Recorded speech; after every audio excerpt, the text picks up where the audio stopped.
Did you see that movie, Captain America, the Winter Soldier, and wondered what happened after? How are we going to set up for the Civil War? Let's answer those questions for you, because there is a comic book officially in movie continuity.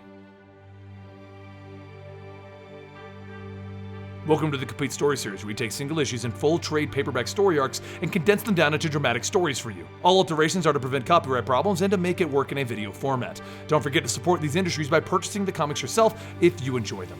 Steve Rogers is Captain America. In the movie, The Winter Soldier, he discovered a Hydra plot within S.H.I.E.L.D. Since then, things have been off for him though. And now in the new Avengers facility in New York, Falcon lands, and he reports that they got a ping, something that Cap has been looking for since the movie. Possibly the Winter Soldier, his friend from childhood. Falcon asks if they should assemble the team.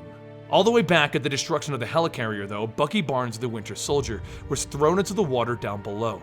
As he pulled himself out of the water, he saw Cap drowning and he realized that Cap's ideals will get him killed one day, but not today. And he dragged him to the shore and then he walked off. He went back to his handlers and he beat on both men, insisting that they both need to die, but he couldn't do it.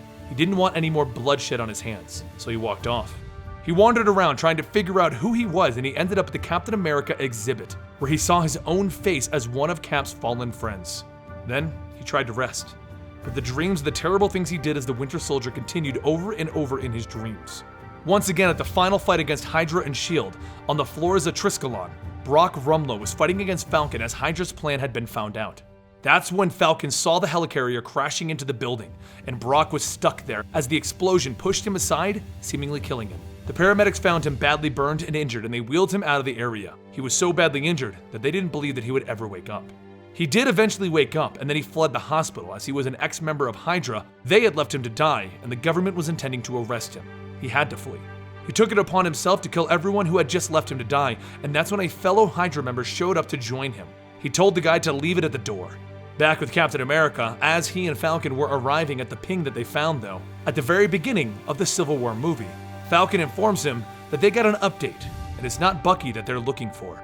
The update shows that they are actually going towards Crossbones, Brock Rumlow's new alternate identity. Cap is slightly relieved that it's not Bucky. He wasn't sure if he was ready for this, but only a small part of him is relieved, because now he has to deal with Crossbones. It doesn't really reveal too much, but it at least gives us a little bit to work on for the new Civil War movie. There is a second prequel that is all about Tony Stark, and we're gonna bring that to you next week. If you wanna talk about this or the new movie, hit me up on Instagram at Comicstorian, or hit me up on Twitter at Comicstorian, or go to our gaming channel, Eligible Monster. I'm there all the time, and I'll see you guys next time.